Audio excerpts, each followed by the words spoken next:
Good morning all of you.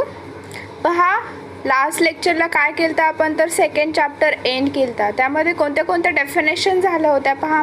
ऑकची definition झालती, पाथची झालती, त्यानंतर ट्रेल, सर्किट, या सगळ्या डेफिनेशन्स पाहिल्या होत्या पहा.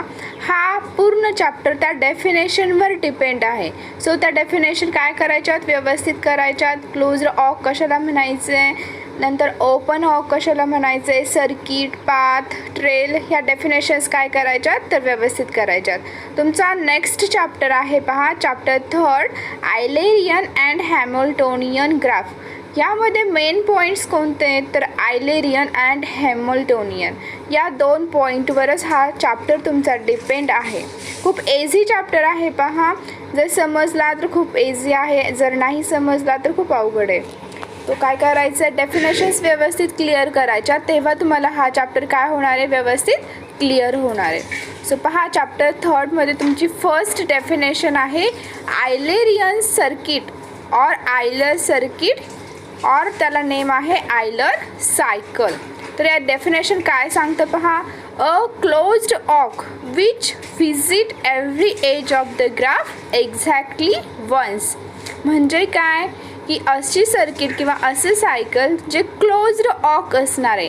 आता क्लोज्ड ऑकची डेफिनेशन तुम्हाला माहीत आहे काय आहे, तर a walk is said to be a closed if each edge exactly once or starting and ending vertex are same. यामध्ये काय असतं, तर प्रत्येक एज काय असते, एकदाच येते क्लोज्ड ऑकमध्ये, आणि स्टार्टिंग अँड एंडिंग व्हर्टेक्स काय असतो, तर सेम असतो. मग आयलर सर्किट तुम्हाला कशाला म्हणायचे, a closed arc which visit every edge of the graph is exactly once. असा क्लोज्ड ऑक ज्यामध्ये प्रत्येक एज ही काय होते आहे, एक्झॅक्टली कव्हर होती आहे. नेक्स्ट डेफिनेशन आहे पहा, आयलर ग्राफ. तर आयलर ग्राफची काय डेफिनेशन आहे, a graph G which contains a Euler cycle is called a Euler graph. म्हणजे काय की जो ग्राफ आयलर सायकल कन्सिस्ट करतो त्यालाच तुम्ही काय म्हणणार आहे, तर आयलर ग्राफ म्हणणार आहेत पहा. तर आयलेरियन ग्राफ कसा ओळखायचा, तर तो क्लोज्ड ऑक असला पाहिजे आणि प्रत्येक एज ही एक्झॅक्टली वन टाइम्स कव्हर झाली पाहिजे. असं जर कंडिशन सॅटिस्फाईड होत असेल तर ते सर्किट किंवा तो ग्राफ काय असणार आहे तुमचा, तर आयलेरियन ग्राफ असणार आहे पहा. आता या ग्राफमध्ये प्रत्येक एज कव्हर झाली पाहिजे. अगोदर तुमचं काय होतं, ऑकच्या डेफिनेशनमध्ये, पाथच्या डेफिनेशनमध्ये काय होतं, तर तुम्ही काही एजेस ड्रॉप करत होता, काही एजेस घेतल्या नाही तरी चालतील.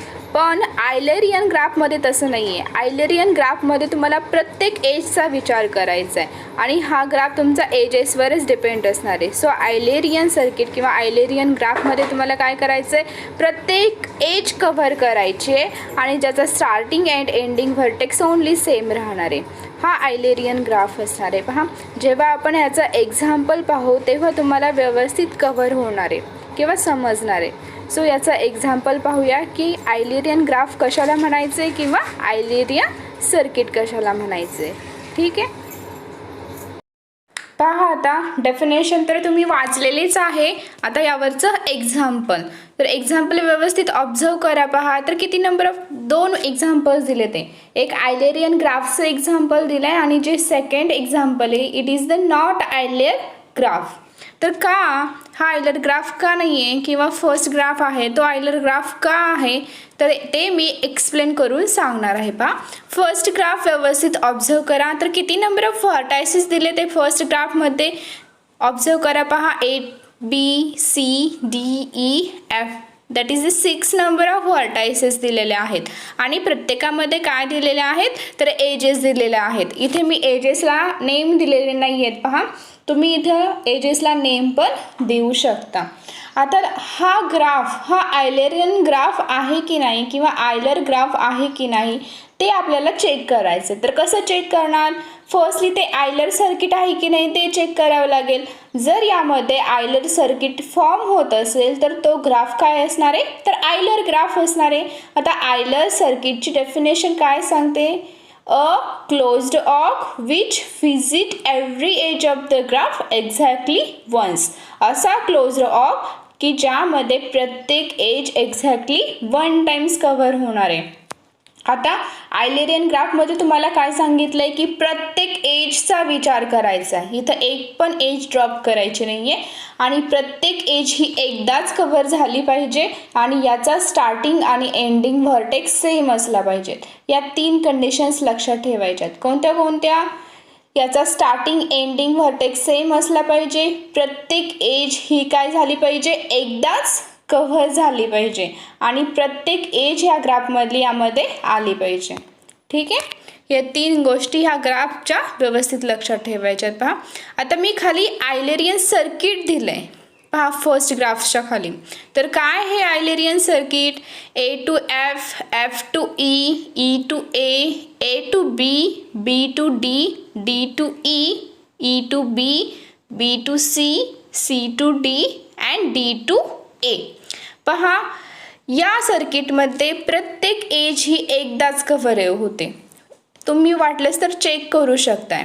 या सर्किटमध्ये प्रत्येक एज ही एकदाच कव्हर होते आणि स्टार्टिंग आणि एंडिंग व्हर्टेक्स काय याचा तर सेम आहे. पहा या ग्राफमध्ये व्हर्टेक्स रिपीट झाले तरी चालतील, फक्त काय लक्षात ठेवायचं आहे की एज ही एकदाच आली पाहिजे, स्टार्टिंग एंडिंग व्हर्टेक्स सेम आला पाहिजे आणि प्रत्येक एज कव्हर झाली पाहिजे. या 3 गोष्टी लक्षात ठेवायच्या. ठीक आहे, व्हर्टेक्स रिपीट झाले तरी चालतील. म्हणून हा ग्राफ काय झाला तर आयलर ग्राफ झाला. पहा सेकंड ग्राफ आहे.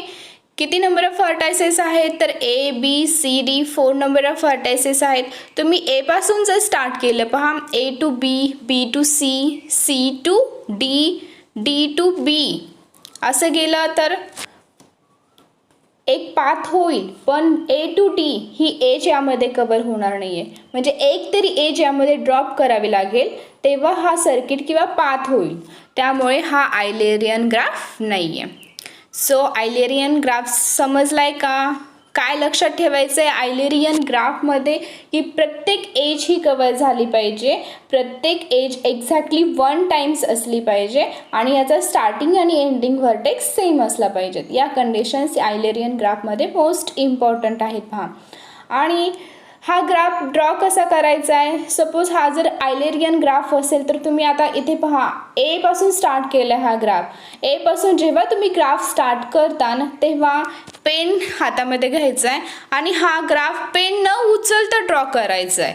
जेव्हा तुम्ही असा ग्राफ ड्रॉ करू शकाल तेव्हा तो आयलेरियन ग्राफ होईल. पहा घरी होमवर्कसाठी किंवा तयार करून पाहायचं आहे की पेन न उचलता तुम्हाला काय करायचं आहे, हा आयलेरियन ग्राफ ड्रॉ करायचा आहे. तेव्हाच तो ग्राफ काय होणार आहे तर आयलर ग्राफ होणार आहे. खाली डेफिनेशन दिले पहा ओपन आयलर ग्राफ. तर काय डेफिनेशन आहे? A open arc which visit every edge of the graph exactly once. म्हणजे काय की हा एक ओपन ऑक असणार आहे आणि प्रत्येक एज एकदाच कव्हर होणार आहे.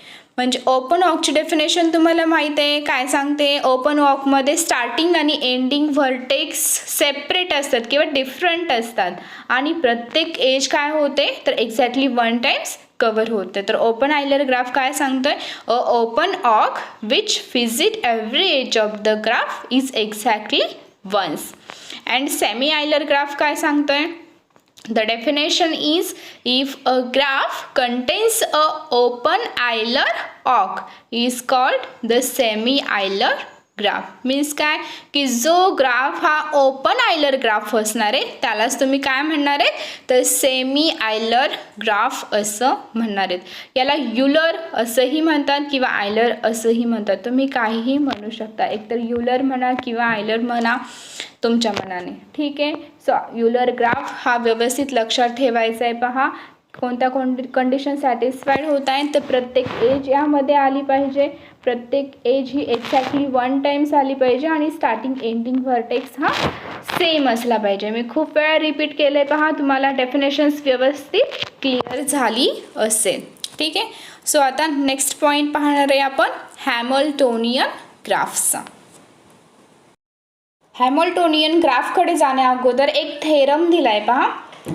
तर तो थेरम काय सांगतोय? Let G of PE be a graph?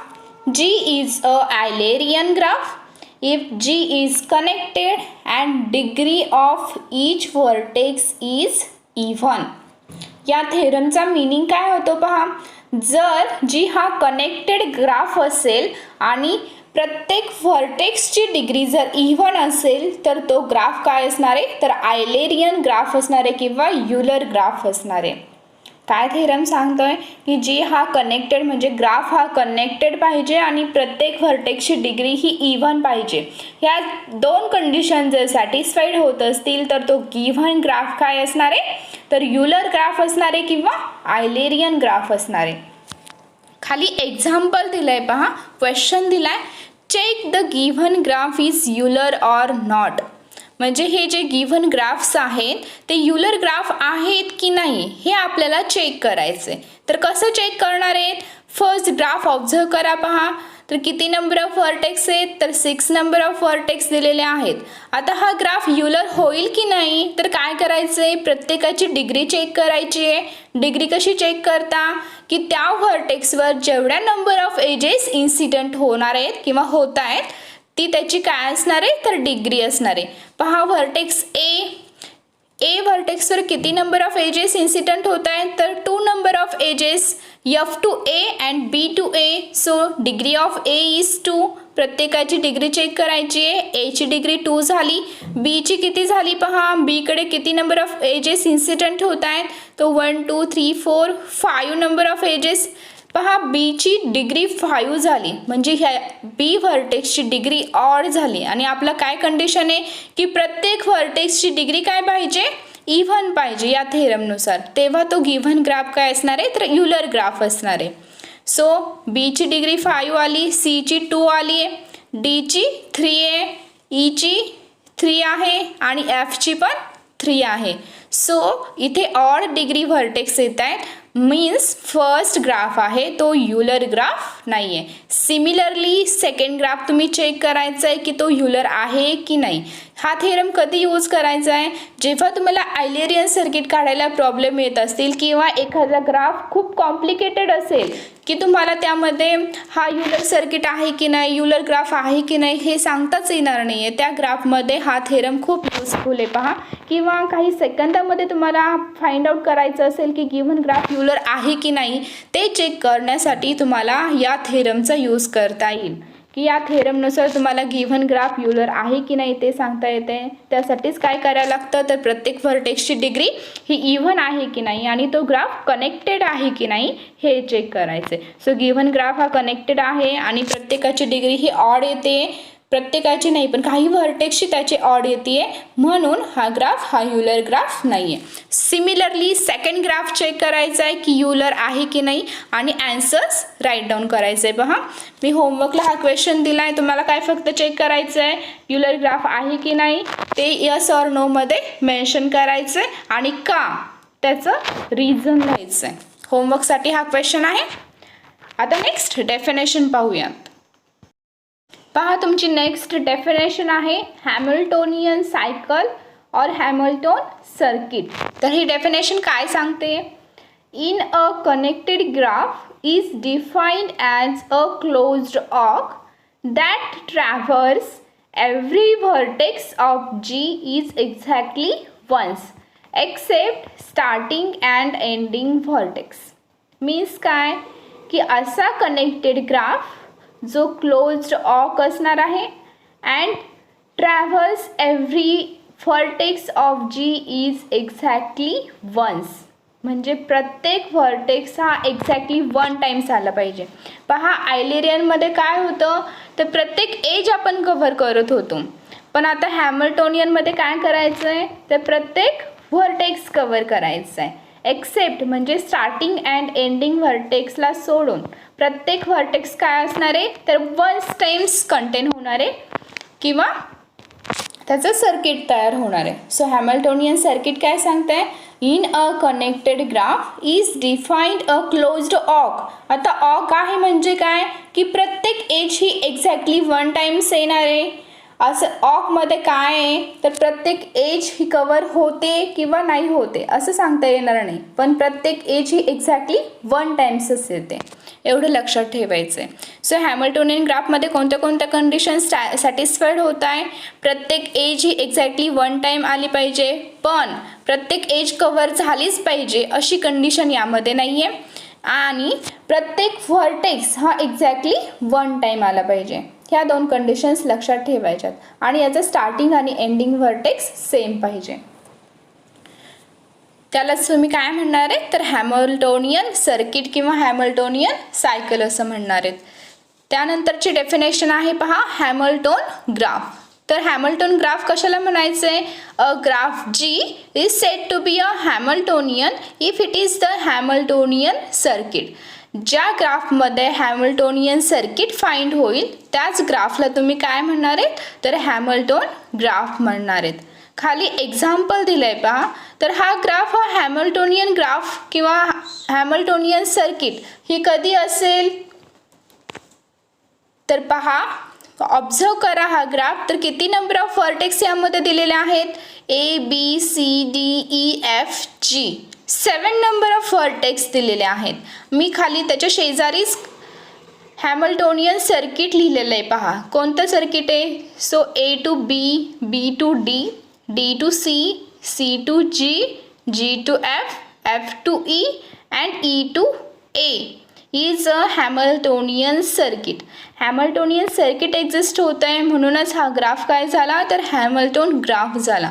पण हॅमिल्टोनियन सर्किट आहे का तर काय चेक करायचं आहे पहा, स्टार्टिंग एंडिंग व्हर्टेक्स सेम आहे स्टार्टिंग आणि एंडिंग व्हर्टेक्स, त्यामध्ये प्रत्येक व्हर्टेक्स एकदाच कव्हर होतो आहे फक्त स्टार्टिंग आणि एंडिंग व्हर्टेक्स सोडून, तर हा प्रत्येक व्हर्टेक्स हा एकदाच कव्हर होतो आहे, त्यामुळे हा ग्राफ हा हॅमिल्टोनियन ग्राफ आहे. पहा, जो आयलेरियन ग्राफ असतो तो एजेसवर डिपेंड असतो आणि जो हॅमिल्टोनियन ग्राफ आहे तो व्हर्टेक्सवर डिपेंड आहे. हा दोन्हींमधला डिफरन्स आहे पहा, व्यवस्थित लक्षात ठेवायचं आहे म्हणजे तुम्हाला व्यवस्थित क्लिअर होईल. ठीक आहे, नेक्स्ट डेफिनेशन पाहू. पहा, तुमची नेक्स्ट डेफिनेशन आहे सेमी हॅमिल्टोनियन ग्राफ. तर काय सांगते semi Hamiltonian graph, a graph is said to be a semi Hamiltonian if there is a Hamiltonian path in the graph. ज्या ग्राफमध्ये हॅमिल्टोनियन पाथ एक्झिस्ट होईल त्याच ग्राफला तुम्ही काय म्हणणार आहेत तर सेमी हॅमिल्टोनियन ग्राफ असं म्हणणार आहेत. खाली क्वेश्चन दिलाय पहा, डेफिनेशन व्यवस्थित राईट डाऊन करून घ्यायचे. क्वेश्चन दिलाय, check the following graph is Hamiltonian or not. हा क्वेश्चन तुम्हाला होमवर्कसाठी आहे.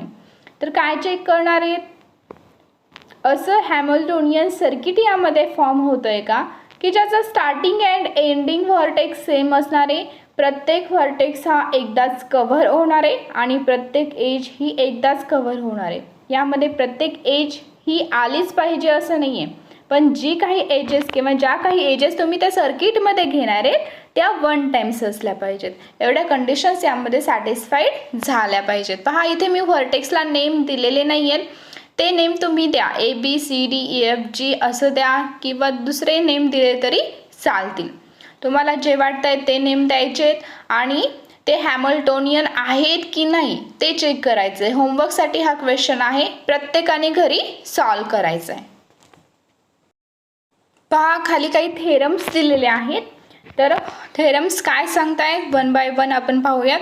फर्स्ट थेरम आहे, if G is Hamiltonian graph then for any set S is a subset of V, the graph G minus S has at most mod of S components. हा तुमचा first theorem आहे, MCQ मध्ये विचारला जाऊ शकतो. Me only तुम्हाला statements दिलेले आहेत. सेकंड थेरम आहे, if G is Hamiltonian graph then G has no cut vertex. जर गिव्हन ग्राफ हा तुमचा हॅमिल्टोनियन ग्राफ असेल तर त्यामध्ये कट व्हर्टेक्स नसणारे. कट व्हर्टेक्सची डेफिनेशन झाली आहे पहा. काय कट व्हर्टेक्सची डेफिनेशन, जर तुम्ही गिव्हन ग्राफमधला तो व्हर्टेक्स डिलीट केला तर तो गिव्हन ग्राफ डिस्कनेक्टेड होतो, त्याच व्हर्टेक्सला तुम्ही काय म्हणता कट व्हर्टेक्स म्हणता. थेरम काय सांगतोय, if G is Hamiltonian graph then G has no cut vertex. Third theorem आहे Kn is Hamiltonian graph. Kn म्हणजे कम्प्लीट ग्राफ हा काय असतो, हॅमिल्टोनियन ग्राफ असतो. Knलाच तुम्ही काय म्हणता, कम्प्लीट ग्राफ असं म्हणता.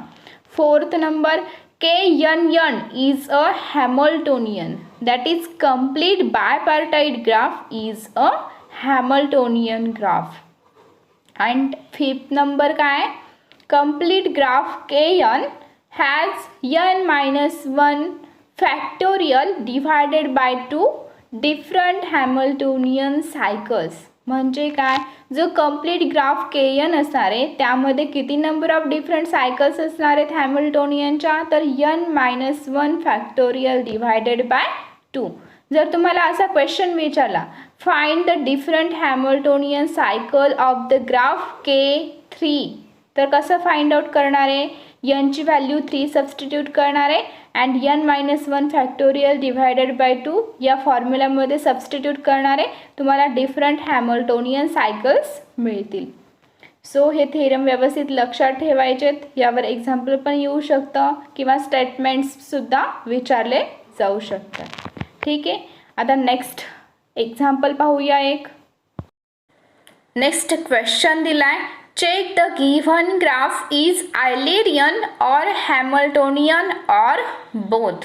तर काय चेक करायचं आहे, गिव्हन ग्राफ हा आयलेरियन आहे की नाही किंवा हॅमिल्टोनियन आहे की नाही हे चेक करायचं आहे.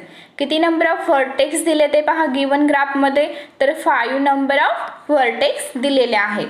तर आता प्रत्येक ग्राफ हा आयलेरियन ग्राफ कधी होतो, तर पहा आपण एक थेरम पाहिला आहे की every vertex of the degree is even and the given graph is connected then the given graph is Eulerian. या दोन कंडिशन सॅटिस्फाईड होत आहेत का, तर गिव्हन ग्राफ हा कनेक्टेड ग्राफ आहे आणि प्रत्येक ग्राफची डिग्री किंवा प्रत्येक व्हर्टेक्सची डिग्री इव्हन आहे का, तर पहा चेक करा प्रत्येक degree of the vertex even आहे का. ए ची डिग्री किती आहे, 2 आहे, कारण ए वर 2 नंबर ऑफ एजेस इन्सिडंट होत आहेत. बी ची डिग्री 2 आहे, सी ची 2 आहे, डी ची 2 आहे आणि ई ची पण 2 आहे. म्हणजेच प्रत्येक व्हर्टेक्सची डिग्री काय आहे, इव्हन आहे, म्हणून हा गिव्हन ग्राफ काय झाला, आयलेरियन ग्राफ झाला. सेकंड, हॅमिल्टोनियन आहे की नाही, तर यामध्ये हॅमिल्टोनियन सर्किट फाइंड आउट झालं पाहिजे. आता कोणतं हॅमिल्टोनियन सर्किट यामध्ये फाइंड होईल, तर पहा मी दिलेलं आहे खाली, A to C, C to E, E to B, B to D and D to A. हे हॅमिल्टोनियन सर्किट फाइंड होतं.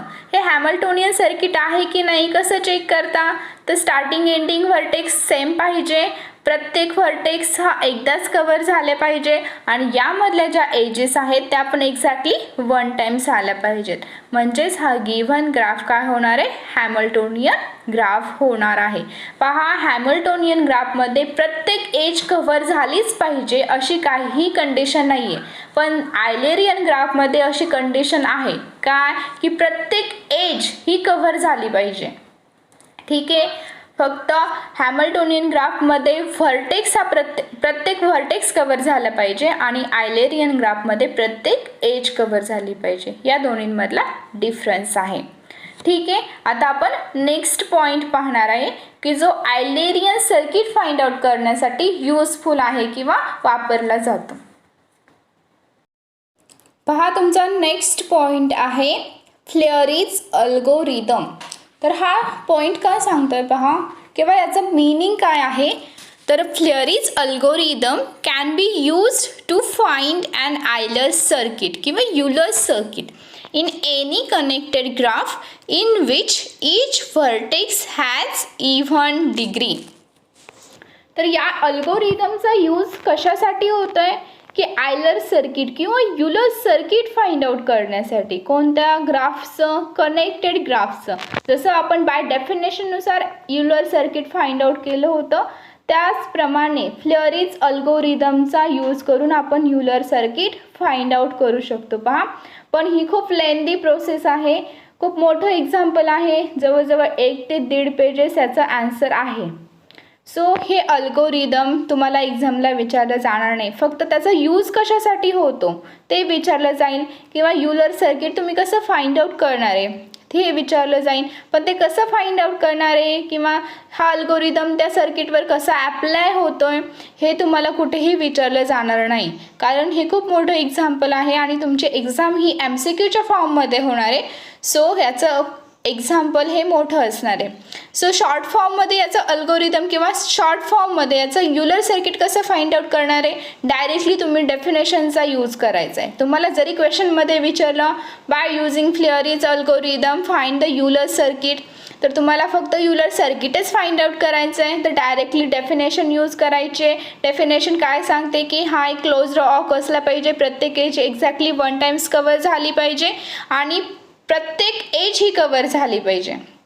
या कंडिशन सॅटिस्फाईड होत आहेत का त्या सर्किटमध्ये, असं सर्किट तुम्हाला फाइंड करायचं आहे आणि डायरेक्टली राईट डाऊन करायचं आहे. हे फ्लेअरीज अल्गोरिदम सांगतं पहा. आणि याचं एक्झाम्पल कसं सॉल्व करायचं आहे तर खूप इझी आहे. काय प्रोसेस आहे मी तुम्हाला सांगते, फक्त एक्सप्लेन करते. तर काय करायचं असतं फ्लेअरीज अल्गोरिदममध्ये, तुम्हाला अगोदर आयलर सर्किट फाइंड आउट करून घ्यायचं असतं की या गिव्हन ग्राफमध्ये युलर सर्किट कोणतं येते आणि त्या सर्किटनुसार तुम्हाला नेक्स्ट स्टेप ॲप्लाय करायचे असतात. सपोज आता तुम्हाला फर्स्ट जो तुमचा आयलर सर्किट दिलेला आहे पहा, कोणता आहे, A to B दिला आहे, B to C दिला आहे. फर्स्ट पाथ आहे A to B, तर तुम्हाला स्टेप फर्स्टमध्ये काय करायचं आहे, A to B मधली एज डिलीट करायची. सेकंड पाथ आहे तुमचा B to C, so second स्टेपमध्ये काय करता तुम्ही, B to C मधली एज डिलीट करायची. नेक्स्ट पाथ आहे C to E, त्यानंतर C to E मधली एज तुम्हाला डिलीट करायची. अशा एजेस तुम्हाला 1 by 1 डिलीट करत जायच्या आहेत. कुठपर्यंत जायचे आहेत, जोपर्यंत तुमचा स्टार्टिंग आणि एंडिंग व्हर्टेक्स सेम येत नाही तोपर्यंत तुम्हाला एजेस डिलीट करत जायच्यात.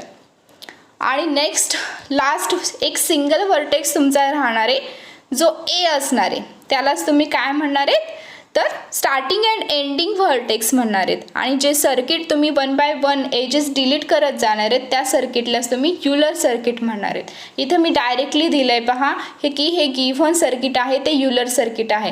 का, कारण याचा स्टार्टिंग एंडिंग व्हर्टेक्स सेम आहे, प्रत्येक एज ही एक्झॅक्टली 1 टाइम्स कव्हर होते आणि एव्हरी एज कव्हर होते यामध्ये. सो हा युलर सर्किट आहे. आणि अनदर वे काय सांगितलं आहे, तुम्ही जेव्हा तुम्ही हा ग्राफ ड्रॉ करता तो तुम्हाला पेन न उचलता ड्रॉ करता आला पाहिजे, तेव्हा तो युलर ग्राफ होईल. सो हे घरी ट्राय करायचे की तुम्हाला पेन न उचलता हा ग्राफ ड्रॉ करता येतोय की नाही आहे. मी फक्त फ्लेअरीज अल्गोरिदम कशासाठी यूज करतायत हे सांगितलं आहे. त्याचं जे लेंथी एक्झाम्पल आहे ते मी इथे एक्सप्लेन करणार नाही आहे, कारण ते कुठेही तुम्हाला विचारणार नाही आहेत. ठीक आहे, नेक्स्ट पॉईंट पाहू आपण आता. तुमचा नेक्स्ट पॉईंट आहे पहा, ट्रॅव्हलिंग सेल्समॅन प्रॉब्लेम. तर हा का सांगतो, it is used to find the shortest path or shortest length from a vertex to another vertex and each edge exactly once. आता तुम्हाला शॉर्टेस्ट पाथ किंवा शॉर्टेस्ट लेंथ कसं फाइंड आउट करतोय ते झालेलं आहे. कोणत्या चॅप्टरमध्ये तर लास्ट चॅप्टर सेकंड चॅप्टरमध्ये आपण फाइंड आउट केलं शॉर्टेस्ट पाथ कसा फाइंड आउट करता किंवा शॉर्टेस्ट लेंथ कसं फाइंड आउट करता. तर काय करता तुम्ही, सपोज A to D असा ग्राफ असेल किंवा 4 नंबर ऑफ व्हर्टेक्स असतील A B C D, तर काय करता A to D मध्ये तुम्ही किती नंबर ऑफ पाथ्स आहेत ते फाइंड आउट करता. प्रत्येक पाथचं वेट तुम्हाला दिलेलं आहे. सो काय करता, प्रत्येक पाथच्या वेटची समेशन करता आणि जी सम सगळ्यात शॉर्ट असेल किंवा सगळ्यात कमी असेल तो पाथ तुमचा शॉर्टेस्ट पाथ असतो. आता ट्रॅव्हलिंग सेल्समॅन प्रॉब्लेम यामध्ये काय करायचं किंवा हे एक्झाम्पल कसं सॉल्व करायचं मी तुम्हाला सांगते. पहा खाली एक्झाम्पल दिलं आहे, जे ABCD व्हर्टेक्स आहेत तेच तुमचे सेल्समॅन आहेत असं सपोज करायचं आहे. आणि हे काय करणार आहेत, एका रूटकडून दुसऱ्या रूटकडे जाणार आहेत. सपोज A हा तुमचा फर्स्ट रूट असेल तर D हा तुमचा लास्ट रूट आहे. आणि तुम्हाला काही ऑब्जेक्ट दिलेले असतील त्या तुम्हाला सेल्स करायच्यात. कशाच्या थ्रू, जे पाथ दिलेले आहेत हे तुमची रोड आहेत पहा, आणि या रोडचा यूज करून तुम्हाला स्टार्टिंग टू एंडिंगपर्यंत जायचं आहे. तो आता हा सेल्समॅन प्रॉब्लेम काय सांगतोय की हा डिफरन्स असणार आहे एका व्हर्टेक्सकडून दुसऱ्या व्हर्टेक्सकडे जाण्याचा. याची कंडिशन आहे की each edge exactly once time आली पाहिजे. सो खाली का पहा, मी पाथ दिलेला आहे जो शॉर्टेस्ट पाथ आहे. तर हा पाथ कसा फाइंड आउट केला आहे फर्स्टली सांगते. फर्स्ट स्टार्टिंग व्हर्टेक्स ए घेतला आहे पहा, नेक्स्ट बी घेतला आहे. बी का घेतला आहे? सो एवर इन्सिडेंट होणाऱ्या सगळ्यात कमी वेटची एज ऑब्झर्व करायची. आता पहा एवर इन्सिडेंट कोणते कोणते एजेस होत आहेत. बी टू ए ज्याचं वेट 20 आहे. नेक्स्ट आता एक व्हर्टेक्स लिहायचं राहिलं आहे पहा माझा, सेंटरला ई हा एक व्हर्टेक्स लिहावा लागेल तुम्हाला. ए टू बी, बी हा जो व्हर्टेक्स आहे तो एवर इन्सिडेंट झाल्यानंतर 20 ही एज कवर करतोय. त्यानंतर डी टू एची वेट काय आहे 22 आहे आणि सी टू ए काय आहे 40 आहे. सो सगळ्यात कमी वेट कोणता आहे 20 आहे. सो नेक्स्ट व्हर्टेक्स तुम्ही कोणता घेतलाय तर बी घेतलाय, ए टू बी. नेक्स्ट पाथमध्ये पहा, ऑब्झर्व करा पाथ बी टू सी आहे. सी का घेतला? कारण बीवर इन्सिडेंट होणारं सगळ्यात कमी वेट कोणतं आहे. बीवर इन्सिडेंट कोणते कोणते वेट्स होत आहेत पहा, 20 एक होत आहे, 13 एक होत आहे आणि 30 एक होत आहे. सो सगळ्यात कमी वेट कोणतं आहे 13च आहे. पहा तुम्ही each edge exactly once time घेणार आहे. सो ए टू बी ही एज ड्रॉप करायची आहे तुम्हाला, कारण ती अगोदर तुम्ही घेतलेली आहे. सो मग बीवर इन्सिडेंट होणाऱ्या अनदर 2 एजेस कोणत्या आहेत, सी टू बी आहे आणि डी टू बी आहे. सो सी टू बीमध्ये एज किंवा वेट किती आहे 13 आहे, जे शॉर्ट आहे. सो नेक्स्ट पाथ आहे तुमचा बी टू सी. नेक्स्ट कोणता घेतला आहे सी टू डी घेतलाय. का घेतलाय? कारण डीवर इन्सिडेंट होणारं सगळ्यात कमी वेट कोणता आहे तर 12 आहे. सो नेक्स्ट तुमचा जो व्हर्टेक्स राहील तो डी राहील. पहा इथे 4 व्हर्टेक्स दिलेत, A B C D. So last vertex D आहे, स्टार्टिंग व्हर्टेक्स ए आहे. पहा मी इथे पुढे ए लिहिलाय, सो ते चुकून झालंय माझ्याकडून. परत तुम्ही ए कडे येणार नाहीयेत. का? कारण तुम्हाला सेल्स करायचं एका व्हर्टेक्सकडून दुसऱ्या व्हर्टेक्सकडे. सो तुमचा लास्ट व्हर्टेक्स हा डी राहणार आहे आणि तुमचा फर्स्ट व्हर्टेक्स हा ए राहणार आहे. सो ए टू डी मध्ये सगळ्यात शॉर्टेस्ट पाथ कोणता येईल, A to B, B to C and C to D. हा तुमचा शॉर्टेस्ट पाथ राहणार आहे by using travelling salesman problem. Example समजलं असेल तर एकदा राईट करून घ्या. पहा काय केलं आहे, ए स्टार्टिंग व्हर्टेक्स तुम्ही ए घेतला आहे. त्यानंतर नेक्स्ट व्हर्टेक्स कोणता चूज करणार आहे की ज्याचं वेट सगळ्यात कमी असेल तो. त्यानंतरचा नेक्स्ट व्हर्टेक्स कसा चूज करणार आहे तर त्या व्हर्टेक्सवर इन्सिडेंट होणारा वेट हे सगळ्यात कमी असेल तो व्हर्टेक्स तुमचा नेक्स्ट असणार आहे. सो इथे काय करायचं आहे, वेट हे इम्पॉर्टंट आहे. जे वेट कमी असेल ती एज तुम्हाला कन्सिडर करायची आणि त्याच्यानंतरचा तो व्हर्टेक्स कन्सिडर करायचा आहे. कशाचा यूज करून तर ट्रॅव्हलिंग सेल्समॅन प्रॉब्लेम याचा यूज करून. तर तुम्हाला फायनलमध्ये किंवा एक्झाममध्ये जर विचारलंच तर तुम्हाला डायरेक्टली सर्किट विचारतील किंवा शॉर्टेस्ट पाथ विचारतील. तुम्ही कसं सॉल्व करणार आहेत ते विचारणार नाही आहेत. म्हणून तुम्हाला काय दिलं आहे, डायरेक्टली मी फायनल पाथ राईट डाऊन करून दिला आहे. कसा फाइंड आउट करायचा तो directly path. So travelling salesman प्रॉब्लेमचा यूज करून हा पाथ तुम्ही काय करू शकता, फाइंड आउट करू शकता. यामध्ये शॉर्टेस्ट पाथच फाइंड आउट करायचा आहे. मग तुम्ही बाय डेफिनेशन गेला तरी चालेल. काय करता by definition, so A to D पर्यंतचे सगळे पाथ्स फाइंड आउट करायचेत आणि त्या पाथमध्ये ज्याचं वेट किंवा ज्या पाथचं वेट सगळ्यात कमी असेल तो तुमचा काय असणार आहे, शॉर्टेस्ट पाथ असणार आहे.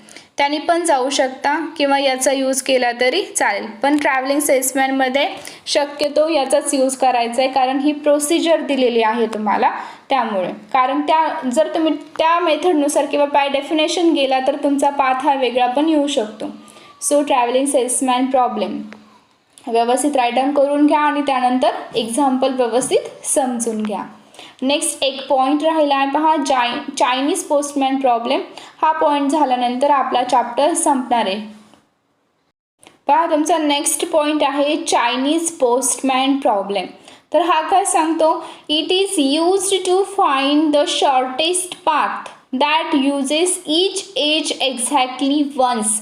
If given graph is not Eulerian then postman cannot get such a Eulerian path. या प्रॉब्लेमचा यूज कशासाठी होतोय तर शॉर्टेस्ट पाथ फाइंड आउट करण्यासाठीच होतो. यामध्ये पण काय करायचं आहे, प्रत्येक एज ही एक्झॅक्टली कव्हर करायची.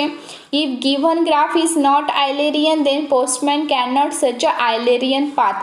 जर गिव्हन ग्राफ हा आयलेरियन नसणार आहे किंवा युलर ग्राफ नसणार आहे. आता तुम्ही युलर ग्राफ कधी नाही म्हणता, जेव्हा प्रत्येक व्हर्टेक्सची डिग्री ही इव्हन नसणार आहे तेव्हा तो ग्राफ आयलेरियन नसणार आहे.